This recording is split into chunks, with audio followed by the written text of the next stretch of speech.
Montagne était l'occasion d'échanges assez longs avec les élus et nous a permis effectivement de montrer ce que les opérateurs faisaient concrètement au quotidien. Nous avons le programme en cours et pour lequel nous sommes ici à l'Aircool, c'est la couverture des centres-bourgs en Internet mobile.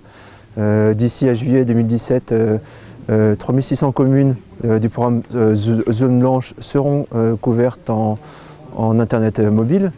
Nous avons couvert à fin 2016 2624 de ces communes, dont 848 communes en zone de montagne. Il en reste 958 à couvrir d'ici l'été, dès lors que le pylône aura été construit par les collectivités.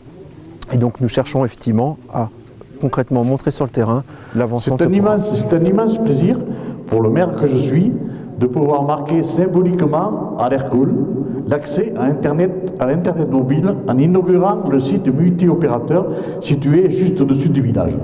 Nous avons déjà bénéficié du programme Zone Blanche pour la téléphonie mobile, mais avec cette extension à l'Internet mobile, l'Aircool, Siguerre, Gesties, Illiers et la Ramade et toutes les communes environnantes bénéficient d'une avancée technologique qui est indispensable pour l'attractivité de nos territoires de montagne. Donc le programme Zone Blanche Centre-Bourg, donc les 3600 communes à couvrir, représente un investissement total de plus de 500 millions d'euros pour les opérateurs de téléphonie mobile. C'est un investissement important, mais qui est finalement dans le cadre d'un partenariat entre les élus, l'État et les opérateurs. C'est une demande forte des citoyens, une demande forte des élus, notamment des élus de montagne, où nous sommes aujourd'hui.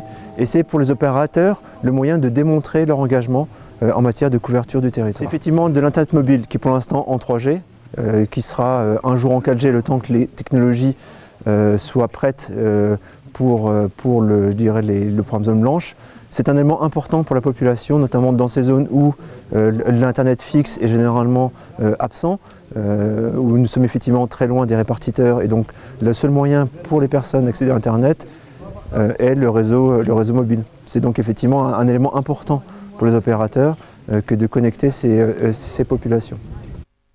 Les pylônes, le raccordement du pylône au réseau prévoit effectivement une montée en charge pour pouvoir accueillir des gens de passage, des touristes, ou même pour pouvoir aussi faire face à la demande en débit, pour envoyer une photo, télécharger un gros fichier.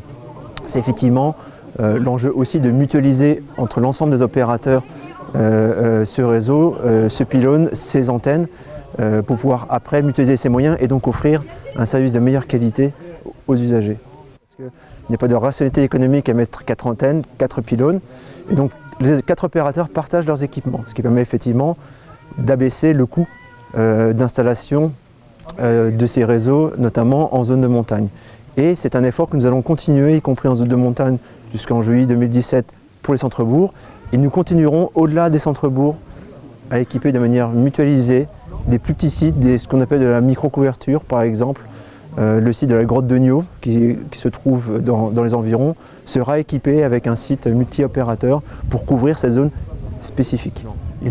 Il reste encore 958 zones blanches à équiper en Internet mobile d'ici juillet 2017. Certaines attendent encore le pylône qui doit être construit par les collectivités. Nous sommes en contact avec ces collectivités. Nous espérons que ces pylônes sortiront de terre. Et dès que les pylônes sortent de terre, les opérateurs peuvent amener leurs équipements, leurs antennes et offrir le service aux citoyens. L'Aircool est une réussite, c'est un site à 4 opérateurs. Vous avez une très bonne qualité de connexion. Je vous invite maintenant à tester et à envoyer vos photos, télécharger vos fichiers.